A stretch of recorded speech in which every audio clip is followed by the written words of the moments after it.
All right, let's get started here. There'll be folks filtering in throughout the hour, I imagine.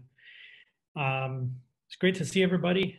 My name is Naftali Serrano. I'm the CEO here at CFHA.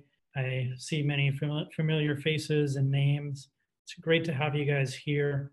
My hope is that this community meeting serves as a great touch point for all of us to share what's going on in our parts of the world.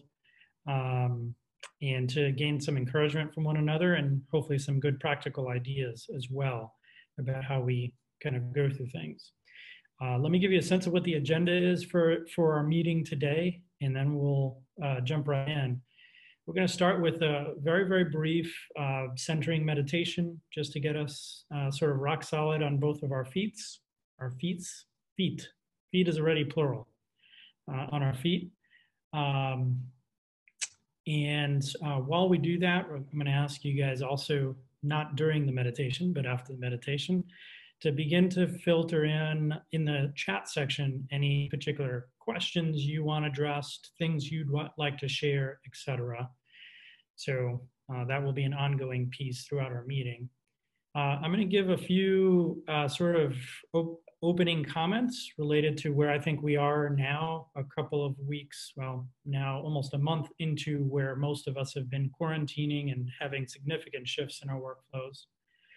But that will be very, very brief. Literally, I think I have 3 slides. Then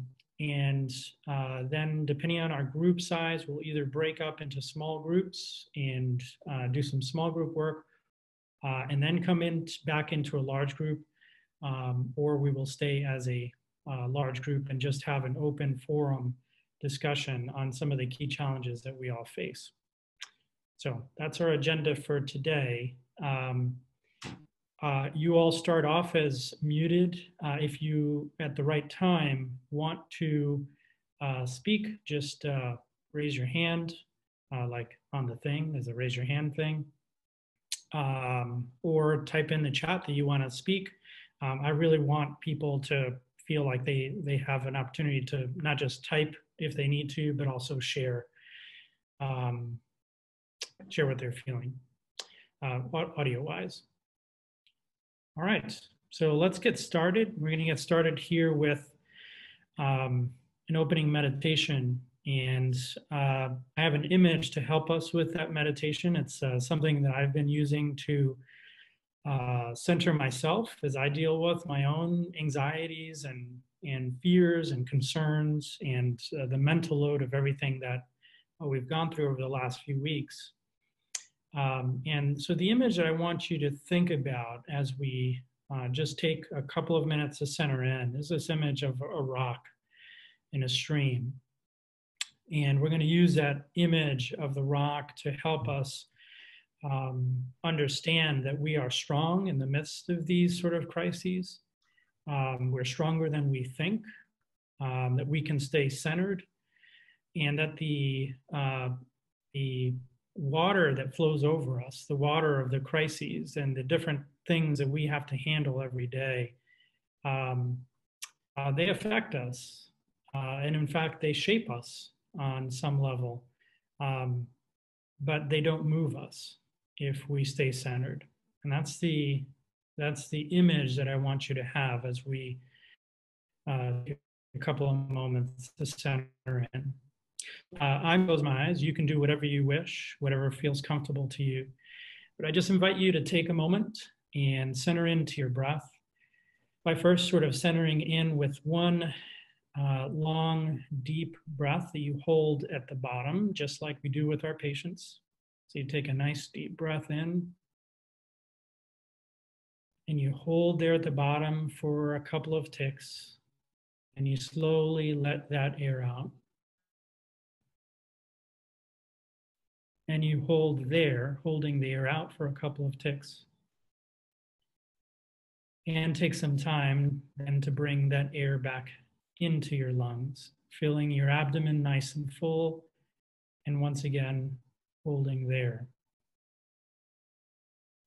And then letting that air flow naturally out, and noticing as you do just how centering that breath feels to take. And while you continue this slow, rhythmic breathing pattern, I want you to slowly allow your mind to center in on that image we talked about. It doesn't have to be the image you saw on the screen, but could just be an image of a rock. Strong, steady, enduring. And rocks change too. They don't stay the same. They are affected by wind and water and by many elements over many years and over much time. And in fact, those elements over time, like the water flowing over that rock, even though we can't see it, that rock is being changed, it's being smoothed, it's being made stronger by all of the elements flowing over it. The cold, the wind, the rain. And so the rock endures and it changes at the same time. And we are those rocks. As leaders in integrated care, we are those rocks, strong and enduring, and yes, changed by circumstances, by the current situation and crisis. But we can remain sure and steady. And in fact, we can begin to trust the waters that flow over us, trust that they're actually taking us to good places, hopeful places, places of opportunity, places that will open up new horizons for us. We are that rock. I want you to take one final deep cleansing breath. And slowly let it out.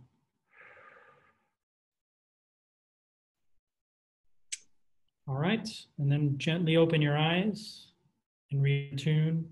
I hope that image of the rock is something you carry with you. It's something I believe about you guys. You guys are a resilient group. The things that you all do every day to lead your teams, to see patients, to maneuver administration and all of that, all those skills are the skills that are going to get you through, get us through this situation. All right. I'd like to begin, and again, I want to make an invitation. Use the chat function. If you can't find the chat function, you can find it usually in the More section of your bar to start posting questions, thoughts, ideas, fears, is what's really prevalent, what's at the top of your mind as you navigate the waters of this situation. Just put it there in the chat, and that'll serve as some of the fodder that we'll use for our conversation later on. Right now, I'd like to provide a few just opening thoughts related to what I've been hearing and learning as I interact with folks across the country.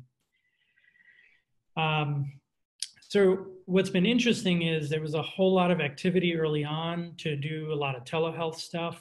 And mostly people were interpreting telehealth as video telehealth. And what I'm finding as I talk to more and more folks is that a lot of the work is actually still being done by phone. And so one of the messages that I think I've been giving people, and I've been giving people this message actually for years, as someone who's done a lot of telehealth or a good deal of telehealth related work in the past, is that the phone is just fine. Don't apologize for using the phone. In fact, one of the opportunities that I see in this situation is actually advocating for reimbursement for phone-based work. It's the most accessible for most of our patients. It works really, really well in most situations as far as working collaboratively with patients. So don't apologize for that. I don't think it's a big problem. However, it's just important to note that a lot of the work is still being done using the phone for lots of reasons. In some cases, for example, Stacy Obeid, one of our board members, was noting that in their case, they can't even use the phone because she works in a clinic where patients don't have ready access to even phones or don't want to use their minutes for phone-based consults, especially given that a lot of their medical appointments now are all phone-based. So those are important considerations that will be interesting to see how that develops over time. Now, the issue that I'm also seeing is that there's not payment parity everywhere. So we've got in-person payment, we've got payment for video, and we've got payment for phone. And oftentimes payment for those are different, typically decreasing with each of those categories.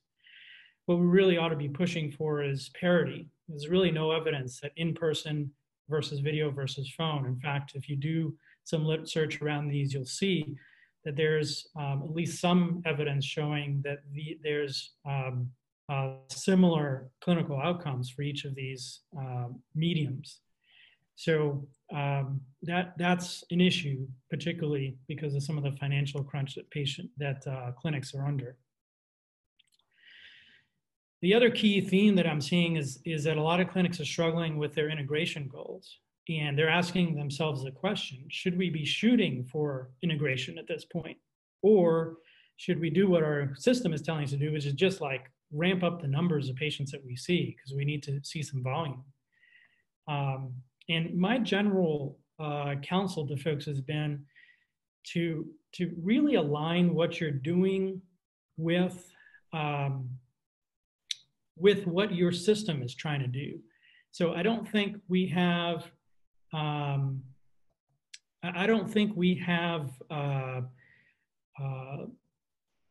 we have to adhere strictly. So for example, a lot of folks doing PCBH work are wondering, well, do we emphasize or de-emphasize warm handoffs during this time? Our job is not to sort of adhere to models in really strict ways. Our job is to really synchronize what the goals of our systems are and become a functional part of that goal that the system has.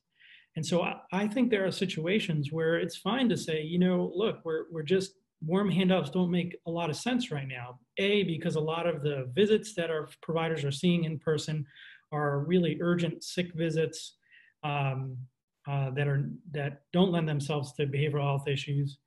And so we need to find other strategies to get to patients who have those behavioral health concerns, not the warm handoffs at this point. So I've just been giving people permission to say, look, do what makes sense for what your system's trying to do. Because every system is kind of doing something slightly different. And there are some systems that are doing okay with creating strategies for handoffs. That's great, that works for their particular setting. But there are other systems where I say, you know what, you're gonna have to work in a much more co-located fashion for this period of time. And that's okay too. And then, of course, this is no surprise to any of you. A lot of systems are struggling financially.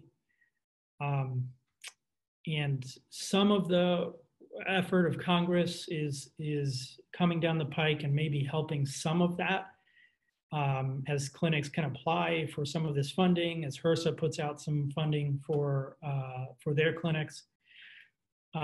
But even so, there have been layoffs of both medical providers and behavioral health providers and ancillary staff, people put on furloughs, et cetera. So it's a really stressful situation. Now, the thing that happens under stress, organizations that are not well positioned, is that they start doing stuff that doesn't make a lot of sense.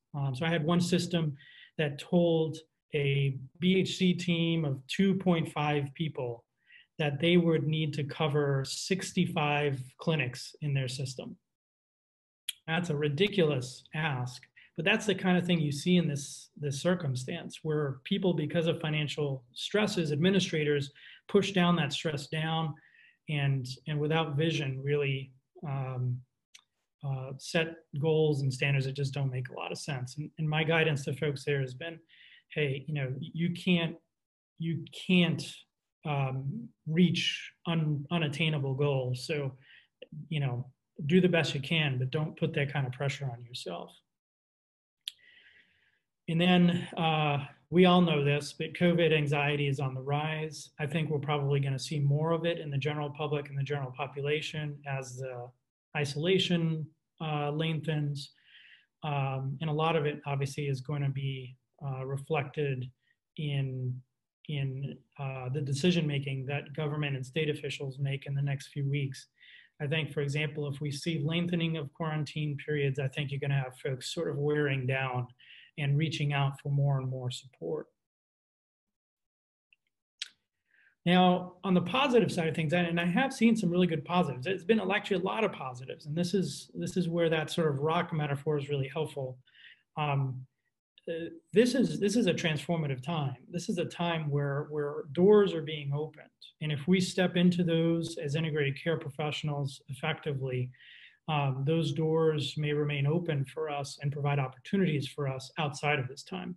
And most people think of telehealth as that sort of main door. And yes, that's definitely true.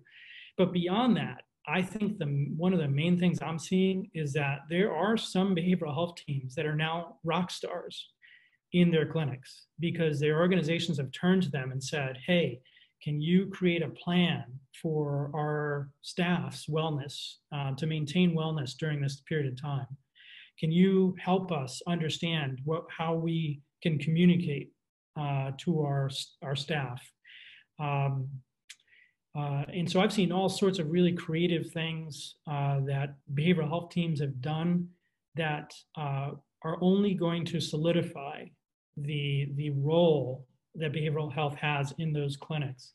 So this is an opportunity to really highlight how important integration actually is, and not just clinical integration, but administrative integration. That's the piece that's exciting to me as behavioral health leaders get brought up, sort of up the ranks in their organizations, given respect and space to really exercise their talents. I think there's also a lot of learning that's happening. We're all learning a whole lot about things we didn't think we would be learning about, and that's going to be incredibly positive going forward. In fact, I'd like to hear what some of you are learning later on. Now, there's also been leadership strain, and I just want to identify that. I mean, obviously, we started off with a meditation. I don't usually start off meetings with meditations, but these days I do. Because there's just emotional fatigue. We're all dealing with, as leaders, we're all dealing with our own personal fatigue. So the stuff related to our kids and our families and our financial stresses and the uncertainty and just not being able to see friends. I was just remarking just yesterday, I was like, I miss playing soccer. I play soccer on the weekends usually, and it's been about, 6 weeks since I've been able to play soccer, and it's taken a toll because that was a big outlet for me to just kind of get out there and be in a different space. And right now, one of the things I want to encourage you guys to pay attention to, especially as you work from home, is that our lives are becoming really monotonous. So, in a sense, we become kind of very productive because all we have is work, and then there's family, and then there's Netflix. We kind of have to make sure that we don't overwork in this situation just because work is so easy to do from home. And it becomes hard to separate work from home. So real important to pay attention to that as a leader for yourself, to make sure you continue to vary your days and understand the toll that emotional fatigue has on you and on your staff. And I mentioned this really already, but some sites have forward-thinking leadership and some don't. I've seen way too many administrators putting pressure on their behavioral health staff to produce numbers during this time. And I do think there's opportunities to produce numbers of some sort, but you can only do so much working from home, scrubbing schedules, et cetera. And so it's a lot of it's been pretty unreasonable stuff that I've seen.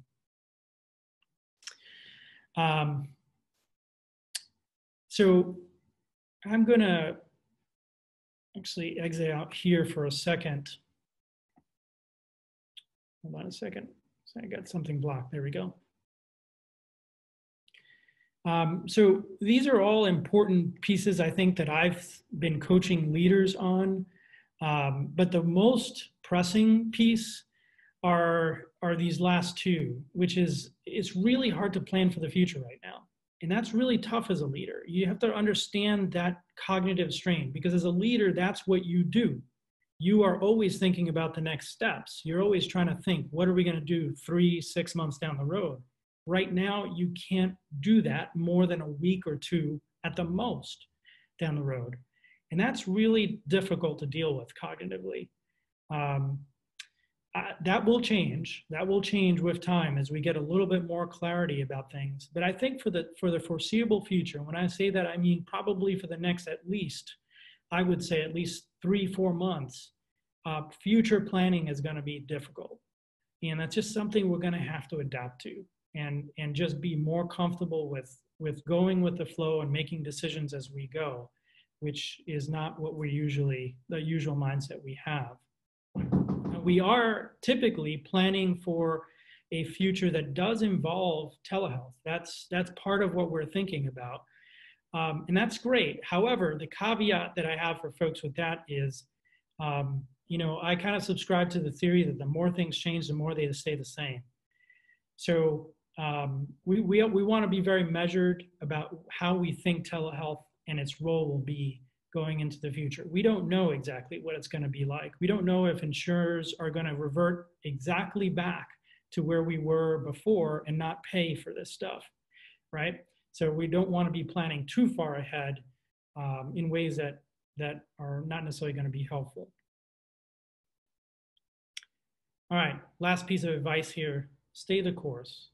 I'm encouraging folks to use your good integrated care mentality, use your good relationship skills, use your good organizational skills, and don't over respond. I think initially we had to do a lot of jiggering and responding, and we can't sustain that level of fluidity, right? So center in on what's really most important. And for me, in managing behavioral health team, I would focus in on my staff and making sure my staff is healthy, making sure that they're connected, they're healthy. And secondarily, I would focus in on making sure that we are as connected as possible administratively to our leadership and to our other teammates. Those would be my sort of centering pieces, but I'm looking to see from you guys as well what you think are the things that you use to ground yourself and to stay the course. Okay, now I'm gonna take a look here. We've got about 39 participants on the call today. We've got a great set of stuff on the chat as well. So what I'd like to do is just break us up just for a few minutes. We're gonna do about 10 minutes in small groups. Give me a moment here to break up the groups into the rooms. And while you're in those rooms, what I'm going to ask you to do, assuming I can get this to work, is I'm going to ask you to answer these 3 questions at the very least. You can throw in other stuff, but I want to know what your main challenges are as leaders. And those could be personal or professional. I've heard all of the above. For some it's more personal, kids at home and balancing all that stuff. Some it's professional. I also want to know what you're learning now. What are the things that are really growth areas for you? And then how far ahead are you planning and what are you planning for at this point? How are you looking ahead to stay ahead of this whole situation? So those are going to be the things that you will do in your rooms. Now, let me see. I'm going to break you guys up here and then bring you back together in 10 minutes. What I want you to do in your rooms is quickly select a facilitator and who will report back to the larger group on that. All right. And let's see. I'm going to decrease the number of rooms here.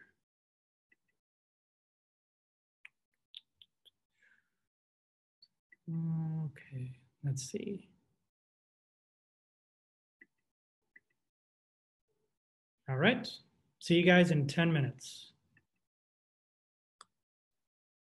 All right, as everybody comes back here, it'll be 30 seconds before everybody is forced back into the room. It's a weird kind of power you have on this end when you can tell people what to do and where to go.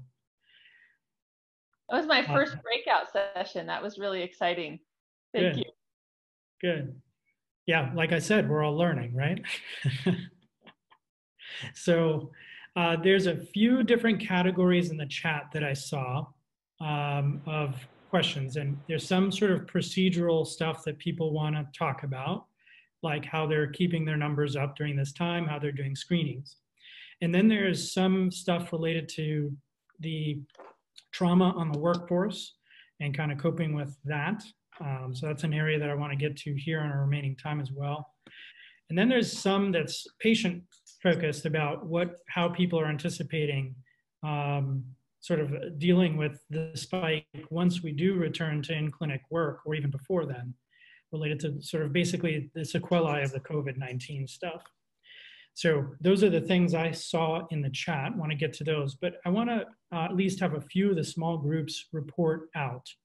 So breakout room 1, can a reporter give a brief summary of what you guys talked about in breakout room 1? That was Haley, Jasper, Jeff, Jennifer, Sharon, and Tara. I didn't get a chance to, we ran out of time, so I wrote down notes. I can go over my notes, and then anybody else in the group can kind of jump in. So I think some of the challenges is working in environments where some of the workers aren't being protected with PPE and protocols that aren't being enforced. So having some environments that are doing a really good job and others that aren't. And I didn't get a chance to validate that experience, because I've definitely seen that disparity happen.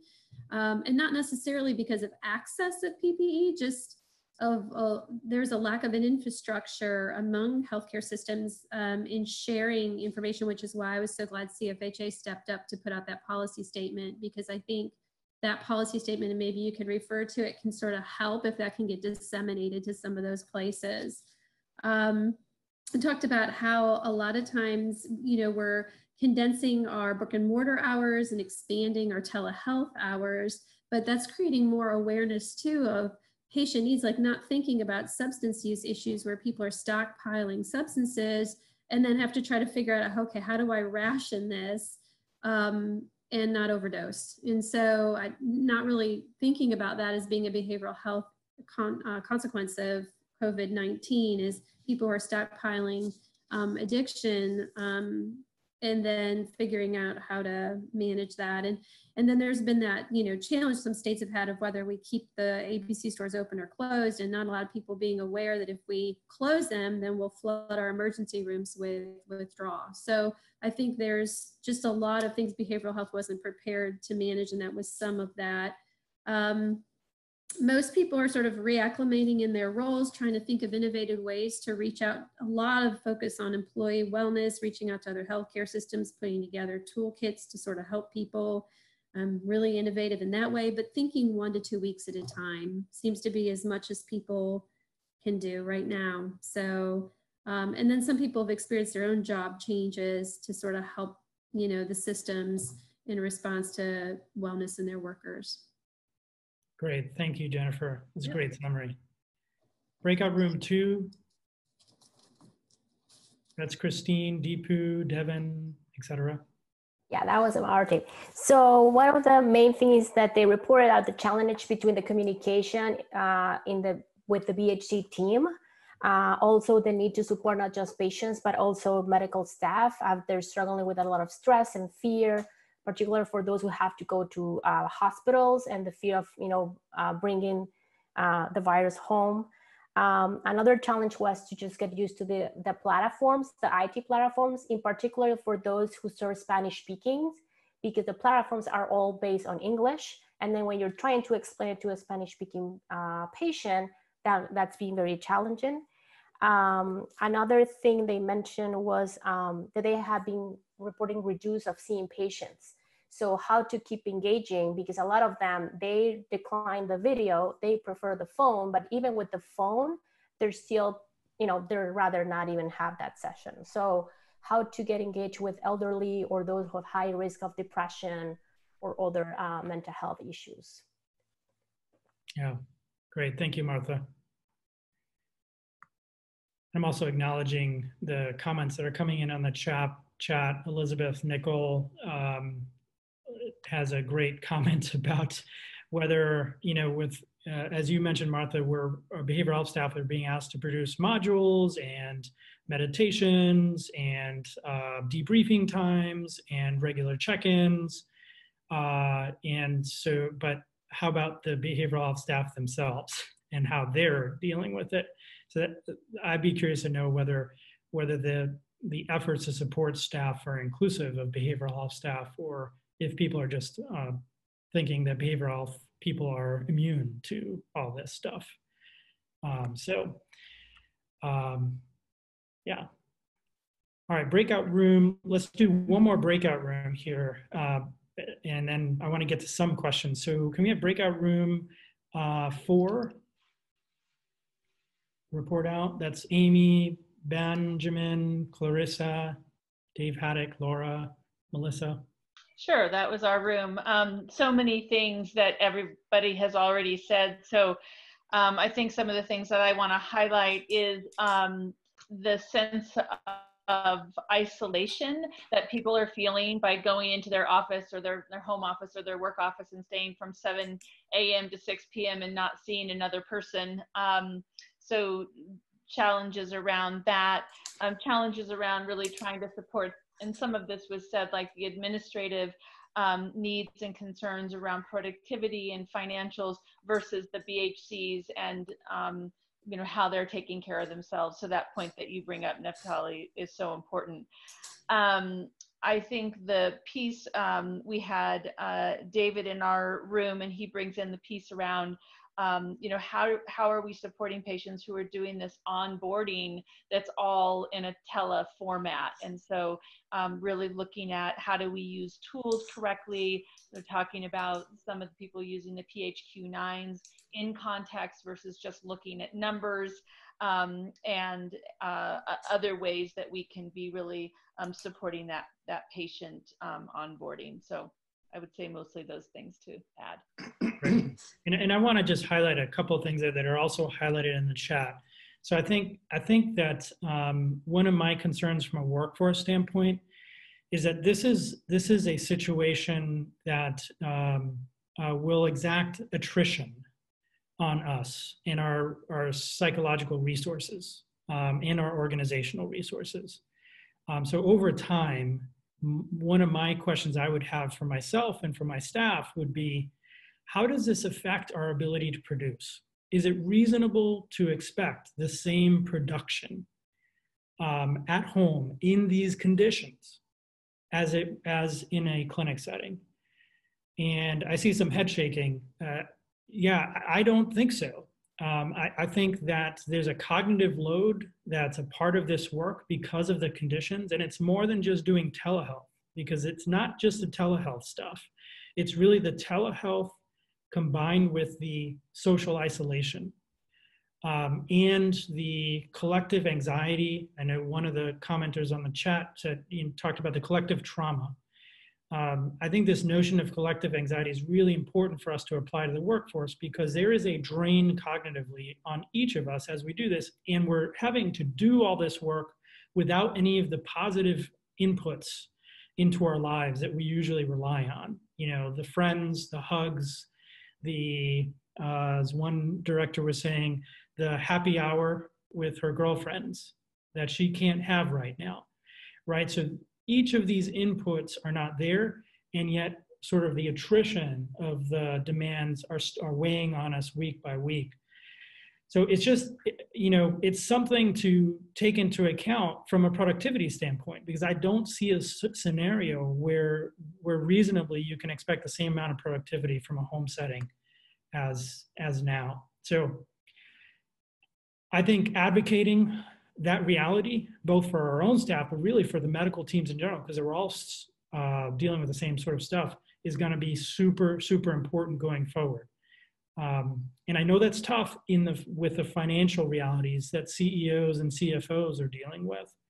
But there's only so much you can ask staff to do, essentially.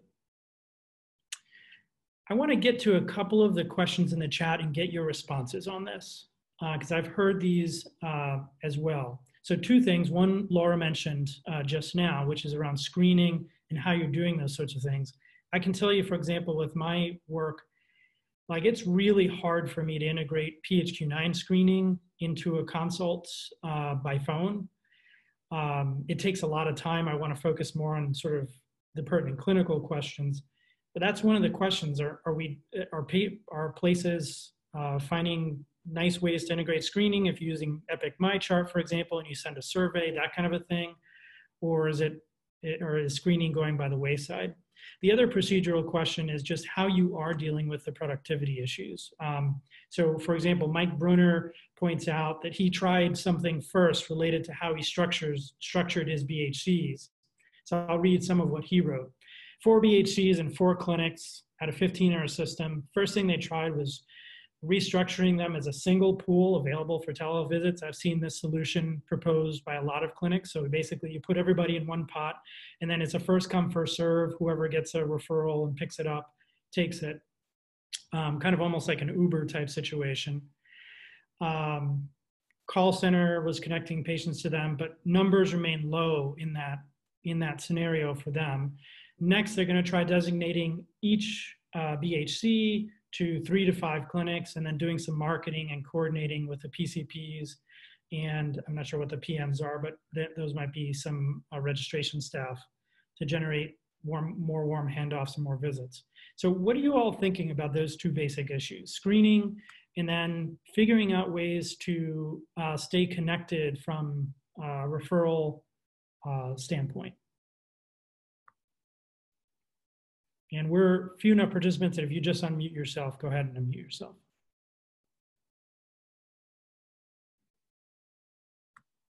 I've found that I actually have never been busier. My calendars, I mean, next week's calendar is not full, but last week I didn't have a moment of spare time. So I'm not, thankfully, having that issue. And yeah, the PHQ and the GAD are clunky and take a long time to get through. I'm just doing those right up front in every contact. But it's clunky and it takes an inordinate amount of time, but you know, such is the way of things at the moment. Okay. And if I could ask how you're scheduling things out. So are you basically packing your schedule with follow-up appointments? Yes. Okay. Yep, and how far out are you going with your appointments? As a general rule, not just under the pandemic, but I never go more than 2 weeks. And so right now, my schedule for next week is about 50% open. But by Friday, it'll be full. Right. And one more question here. What's worked for you as far as generating those referrals? I think, well, we brought Brittany on, who has been our doctoral intern up to this point, and she's really been helpful in the logistics end of getting referrals in. But anytime I have a no-show, or if I'm here early at 7 before my workday starts, I'll dig into the referrals queue and start calling patients myself and for new patient appointments. And you are still on site, correct? Yeah, I'm still on site. We have 5 therapists now doing more traditional kind of co-located work, all working from home. But because I'm the BHM or the BHC, I need to be available to primary care. So I've been in the office. Okay. Other thoughts?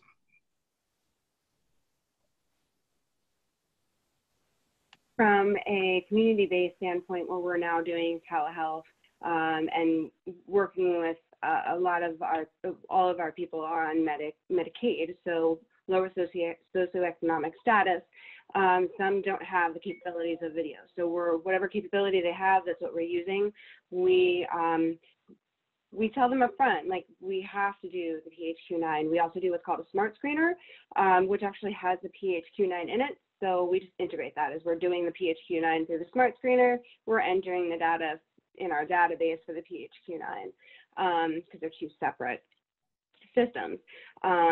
We just kind of go through the questions. Sometimes we do it through conversations. Some people don't like those direct questions, and some of those questions are just not worded greatly. So we try to be very mindful of who we're speaking to and how we need to word those questions to get the answers that we need from them. We don't do them on every visit, although we are generally screening just a mental health status exam on each visit. And are you guys off-site? Yeah, so I'm at home. This is I figured, but I didn't want to assume, yeah. Division board. But yeah, so all of us are at home. We do go to the office as needed, but it's very scheduled so that there's not many people in there. We have to wear masks once we go in, and it's basically to get paperwork, make copies, you know, use any of the machinery that we don't have at home. Usually just once a week for a few minutes. And then, you know, all of that is, you know, through the team meetings, and we have a lot more contact now than we did prior to this. Sometimes daily, I have staff calling just needing to vent, or, you know, how do I do this? How do I work through this through telehealth? How do, you know, and we just we work through it. And really most of our clients have been very understanding, and, you know, some have even downloaded apps to be able to do video telehealth, and we've walked them through that over the phone. Yeah, some are, you know, don't want to do that, and that's okay. And we're just going to support them in whatever way possible. Sure. You know, we still will go in the community if we absolutely have to, if there's an absolute need. Like, we have some masks we're going to be getting out to people. We'll probably just kind of stick them in a mailbox and bag. Yeah, great. So we just have a few minutes remaining, and I want to kind of pivot here briefly to the question that came up in a couple of the chat related to the collective trauma we're experiencing as providers and patients. So Philip Hawley's comment and Deepu's comment, and the long-term grieving work that is ahead of us. And I do think that one thing I want to communicate to you all is that there is some work ahead of us. It feels like right now we're in the midst of a whole lot of, you know, sort of ramping up to meet this crisis. But I think we're going to need to pivot to the work that's ahead of us. That is more of this long-term work that Deepu and Philip are referring to, both from our end, in our staff's end, and again, the impact on us. We need to do maintenance work. We're going to have some maintenance work on us, but also on the patient side, as this sort of collective trauma results in sequelae, like Jennifer said, you know, some of the substance abuse stuff that will likely get worse, particularly as the economic situation potentially worsens. And so I just curious about any thoughts you have as you think through. The other piece that I'll add into this that has been concerning on my mind is the backlog that primary care is going to have once primary care opens.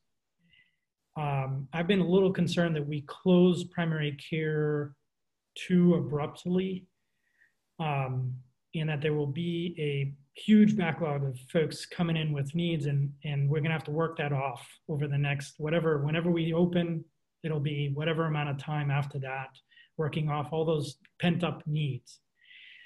Are your organizations doing any thinking about this, or are you still too sort of present day oriented at this point to even ponder this?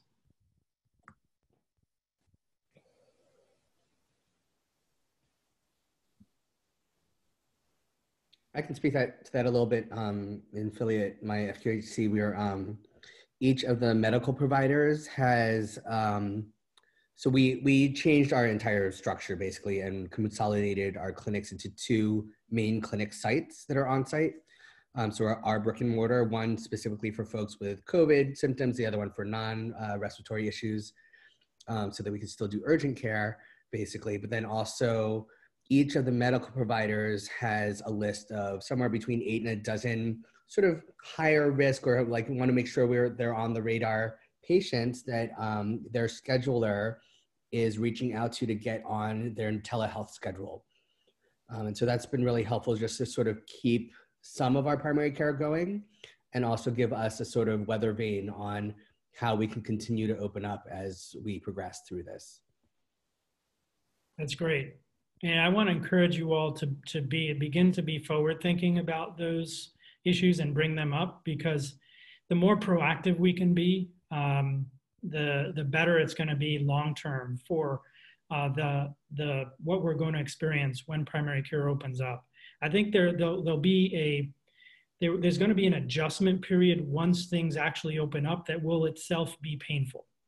There are just going to be some hard things about getting back to a normal that's not normal and adjusting to that new normal, because we'll still be social distancing for a while, even within our clinics. And we're going to have to make decisions about how we bring vulnerable patients into our clinics, for example, particularly if recommendations are that older adults or more vulnerable patients stay home. And then we're going to have decisions related to how we integrate telehealth into our existing workflows. So there's going to be a new ramp up of work that comes at that particular point in time. What I'm sort of communicating to everyone is notice your exhaustion, work through that, and pace yourself, because this really is a marathon. There's going to be other points in time where we're going to need our resources collectively and individually to meet those sorts of challenges.